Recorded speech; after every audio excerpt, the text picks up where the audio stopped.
tempo, então eu vou fazer o seguinte. Eu deixei um texto com vocês antes de voltar para as Confissões de Agostinho. Eu deixei um último texto que vale a pena vocês lerem. É esse texto do Reale. E lendo o texto, selecionei alguns trechos só para vocês entenderem o que é o mundo material.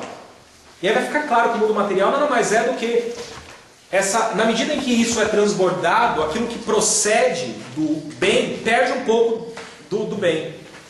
E da mesma maneira a alma. É na perda, é no enfraquecimento desse princípio divino é que se estabelece o mundo material. É a tese do Reale. Eu não tenho como testar se essa tese é correta. Mas à luz dos textos que ele menciona, eu fiz questão de manter 3 dos textos que ele menciona dentro do que foi escrito, vocês vão perceber que parece que é isso mesmo. Tudo bem? Então, o mundo material nada mais é do que um enfraquecimento do princípio divino. E isso pode ser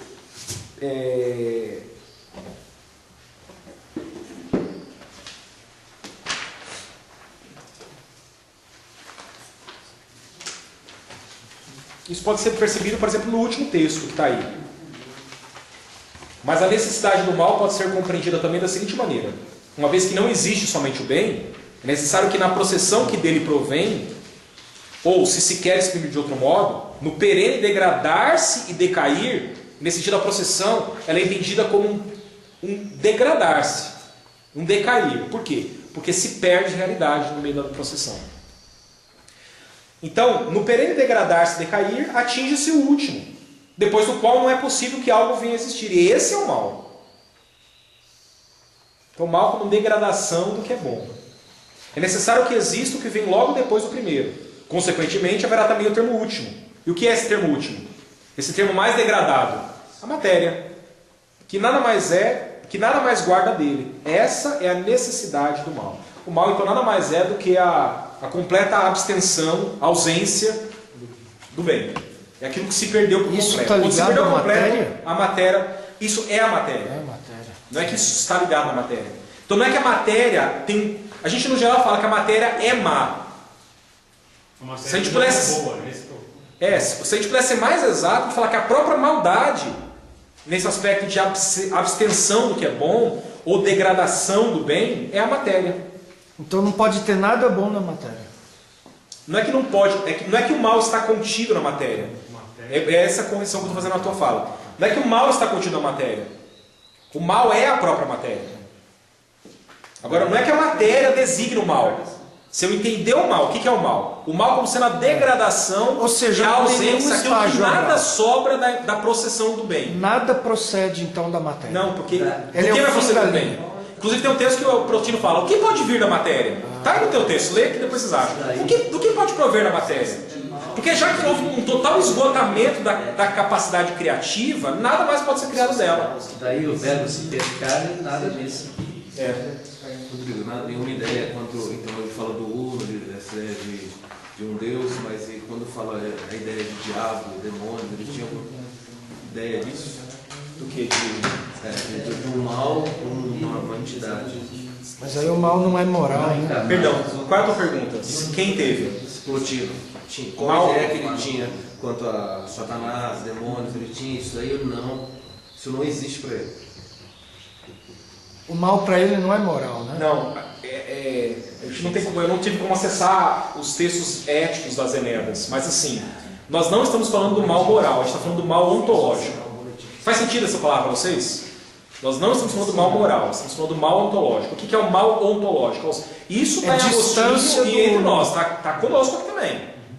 A gente faz uma distinção clara entre o mal moral, então eu adulterei, é um mal moral. Mas como é que eu sei que o adultério é errado, é pecado, ou o que quer que seja? É porque ele não é a plena correspondência ao bem ontológico, que é o próprio Deus. Então a nossa teologia faz diferença entre o mal moral e o mal ontológico. O que nós estamos falando aqui é do mal ontológico. O mal como sendo a completa ausência e degradação do bem. Tudo bem? É desses graus aí de perfeição. Falta perfeição. Falta perfeição. Os seres têm menos ser. Os seres têm menos ser. Mais do que isso, vocês vão ler um texto aí que o Plotino... Eu não sei se eu separei, mas o Plotino fala que a matéria é literalmente o não ser. Porque o ser, para que possa ser, ele precisa ter bem. Na medida que ele não tem bem, ele não é. É uma coisa esquisita de falar. Tudo que é não é, literalmente. Tudo que é, ou seja, tudo que a gente vê não é, não existe. Não é que no sentido que não existe, ele não possui ser nele. É exatamente o contrário. É na ausência do ser é que a matéria está posta perante os sentidos. A matéria nada mais é do que a ausência do ser. Tranquilo? Vamos ver como é que isso afeta Agostinho em alguns textos. Então vamos voltar lá para Confissões de Agostinho. Confissões. Eu separei alguns textos aqui para a gente acompanhar. Vamos tentar. Bom, eu já falei sobre o item 9. Eu quero fazer um destaque aqui no item 10. Daquilo que a gente chama de versículo 10. Né? Ou você quer chamar de capítulo 10, tanto faz. Então, livro 7 e 10. A leitura dos platônicos leva Agostinho a buscar no próprio íntimo a verdade. Perceba aqui a influência que o platonismo tem. Por que Agostinho se volta para o íntimo? Porque é o que os platônicos ensinaram ele. Instigado por esses escritos, do Plotino, a retornar a mim mesmo, entrei no íntimo do meu coração sob tua guia e o consegui, porque tu te fizeste meu auxílio. Entrei, e com os olhos da alma, já leu isso antes, com os olhos da alma, acima desses meus olhos, a gente já leu isso antes também, e acima da minha própria inteligência, a gente também viu isso aqui no sistema de Plotino, vi uma luz imutável. Oh, vou ter que ler Confissões de novo. Não é fantástico, gente? Ver como as coisas estão ligadas? Rodrigo, só uma observação que eu acho que é importante. Existe aquele módulo que a gente lê Confissões com aquele viés teológico, né? Associando tudo com óculos da teologia cristã.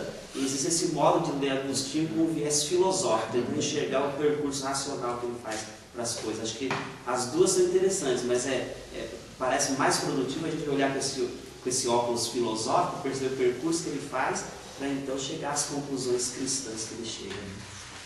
Se usar uma Famoso viés do texto. Tá, para a gente não perder a ordem, eu vou pular um texto, mas assim, só continuar aqui até o finalzinho. Olha, não era essa luz vulgar. O que é essa luz imutável?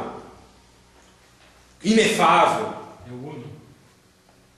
É o uno. Até aqui o momento é o uno. Não é a luz que vê. O que ele está falando aqui é o seguinte, até o momento eu estou expressando o neoplatonismo, do qual o Agostinho vai se desvencilhar.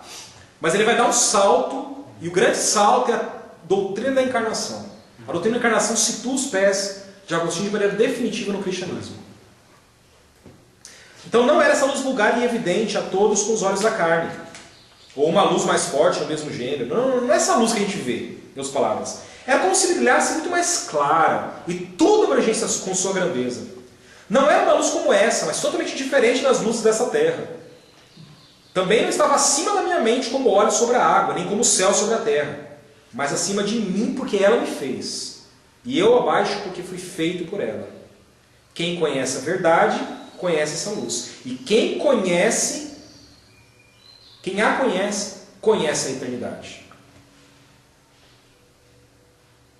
Agora, Agostinho não desvincula isso em nenhum momento de Deus. Porque na sequência ele vai falar: o amor a conhece, ó eterna verdade, ó verdadeira caridade. Aqui é um coração totalmente cristão, né? És o meu Deus, por ti suspiro dia e noite. Então o que o Agostinho está falando, o que eu li nos platônicos é que existe essa luz inefável. Uma luz diferente, uma luz que eu posso ver só com o olho da alma. Essa luz é Deus. Deus, por ti suspiro dia e noite. 17. Eu quero que vocês percebam um pouco como é que funciona então esse contemplar.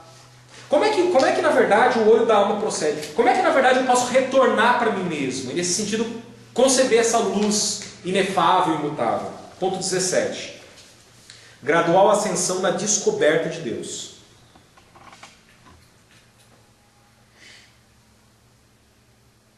Eu quero ler da metade. Exatamente na metade, você vai procurar uma fase. Pega bem no canto direito uma palavra assim, e procurando.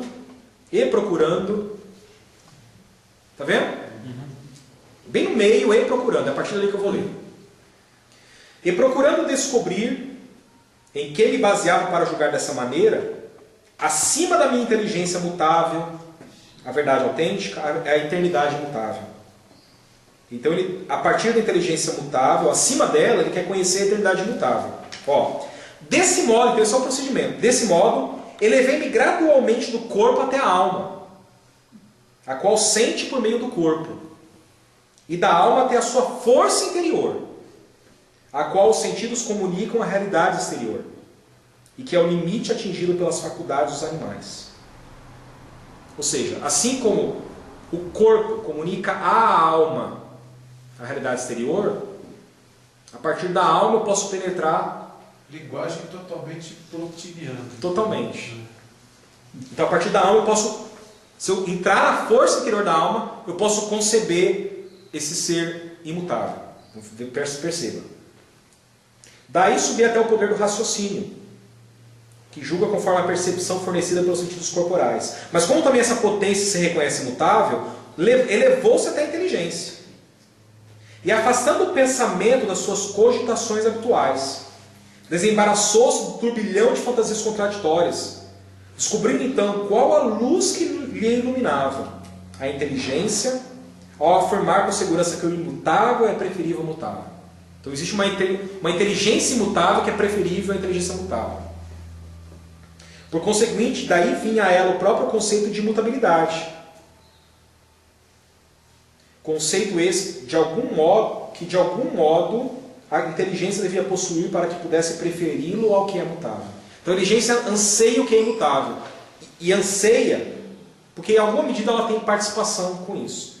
Foi assim que no lampejo de comovida intuição, então no meio dessa contemplação, no lampejo de comovida intuição, a minha alma ela chegou até aquele que é.